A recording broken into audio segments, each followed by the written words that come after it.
Let's talk about how to make the perfect high-fat, low-carb smoothie. You want to focus on your major macros, so your fats, your protein, your carbs. Now, a good way to break this up is either break it up into two really large smoothies if you're only going to drink smoothies for the day, or into maybe 3 or 4 smaller smoothies. So take your total amount of calories that you want, divide it by that, and then you can start looking at your percentages of fat, protein, and carbs.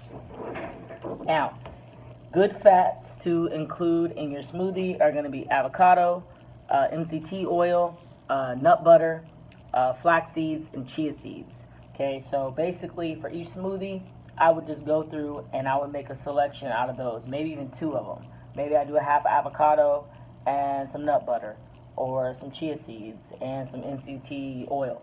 Okay, so probably about 2 of those different fats. Then you can get into your protein. All right, so good choices of protein are green vegetables, so kale, spinach, chard, collards, romaine, all right, greens, and then protein powders. So to give it an extra bump up, or even to help you with your flavor profile. And then we get into our carbs.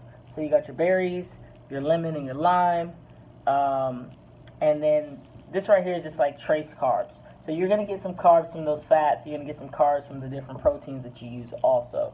Okay, but like in terms of being deliberate about your carbs, raspberries, blueberries, blackberries, all do really well in smoothies.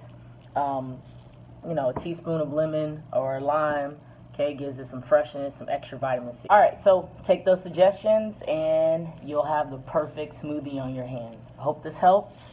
Leave me a comment or a question if you have any. Have a great day. Peace.